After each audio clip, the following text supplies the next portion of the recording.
5 నిమిషాలు ఆలస్యమైన అనుమతి. మనం ఇది వార్త అసలు యాక్చువల్గా ఇంతకుముందు ఇట్లా ఉండకపోతుండే. 5 నిమిషాలు కాదు, ఒక్క నిమిషం ఆలస్యమైన లోపలికి ఎంట్రీ ఉండదు అన్న వార్తలు చదివేవాళ్ళం. కానీ కొంత వెసులుబాటుని కల్పిస్తున్నది ఇంటర్మీడియట్ బోర్డ్. ఇంటర్ పరీక్షల్లో విద్యార్థులకి ఒకవేళ ఒక 5 మినిట్స్ లేట్ అయినా సరే అనుమతిస్తారట. పరీక్షా కేంద్రం లొకేషన్ గుర్తించేలా హాల్ టికెట్ పైన క్యూఆర్ కోడ్ ఉంటుందట. హాల్ టికెట్ మీద క్యూఆర్ కోడ్ ఉంటుంది. దాన్ని స్కాన్ చేస్తే మీరు ఏ లొకేషన్లో మీ సెంటర్ ఉందో ఆ లొకేషన్ని గుర్తించవచ్చట. చేతి గడియారాలు అనుమతించం, నో వాచెస్. వాచ్లు పెట్టుకొని లోపలికి పోవద్దు. ఎందుకంటే ఇంతకుముందు స్మార్ట్ వాచ్లు మాత్రమే తీసేసేవాళ్ళు. కానీ ఇప్పుడు ఏ వాచో ఏందో ఇది మార్కెట్లో దొరికేవి, అసలు ఇది స్మార్ట్ వాచా ఇంకో వాచ్ కూడా అర్థం కావట్లేదు. సో అందుకే ఆ వాచ్ చేతి గడియారాలు మొత్తానికి అనుమతించట్లేదట. ఇంటర్ బోర్డు కార్యదర్శి కృష్ణ ఆదిత్య, రేపటి నుంచి పరీక్షలు హాజరు కాబోతున్న 9,96,000 మంది. ఇంటర్మీడియట్ వార్షిక పరీక్షలకు ఈసారి 1 నిమిషం ఆలస్యం నిబంధన వర్తించదు. పరీక్ష ప్రారంభమైన తర్వాత 5 నిమిషాలు అంటే ఉదయం 9 గంటల 5 నిమిషాల వరకు విద్యార్థులను అనుమతిస్తాం. కాకపోతే ముందుగా వస్తే ఆందోళన లేకుండా రాసుకోవచ్చు.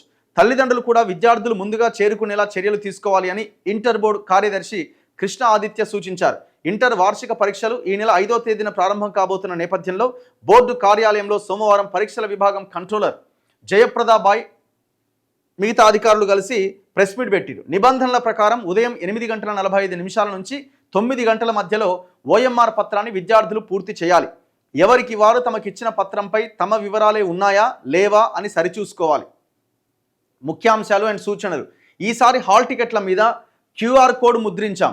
దాన్ని స్కాన్ చేసి పరీక్షా కేంద్రం లొకేషన్ ఎక్కడుందో తెలుసుకోవచ్చు. ఎందుకంటే లక్షల మంది పిల్లలు ఎగ్జామ్ రాస్తారు కాబట్టి ఒకరోజు ముందుగా కేంద్రాన్ని పరిశీలించడం అన్ని విధాలా మంచిది. ప్రశ్నాపత్రంపై సీరియల్ నెంబర్ని ముద్రిస్తున్నాం. ఏ సంఖ్య పేపర్ ఏ విద్యార్థికి వెళ్తుందో దానివల్ల తెలుస్తుంది. ఒకవేళ అది బయటకు వచ్చినా వెంటనే ఏ పరీక్షా కేంద్రం ఏ విద్యార్థిది అని తెలుసుకుంటారు. ప్రశ్నాపత్రంలో ఏమైనా పొరపాట్లు ఉంటే పరీక్ష ప్రారంభమైన తర్వాత సవరించుకోవాలని సమాచారం ఇస్తాం. ఇన్విజిలేటర్లు ఆ విషయాన్ని చెబుతారు.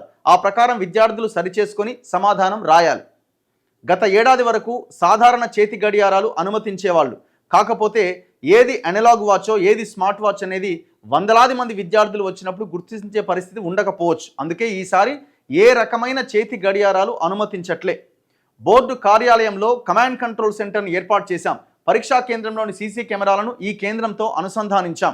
ఒక్కో జిల్లాకు ఒక్కో స్క్రీన్ ఏర్పాటు చేశాం. మొత్తం 75 మంది సిబ్బంది పరీక్షా కేంద్రాలు పర్యవేక్షిస్తూ ఉంటారు. ఒకవేళ కనుక మీకు సమస్యలు ఉంటే 9240205555 నెంబర్కి కాల్ చేసి కనుక్కోండి.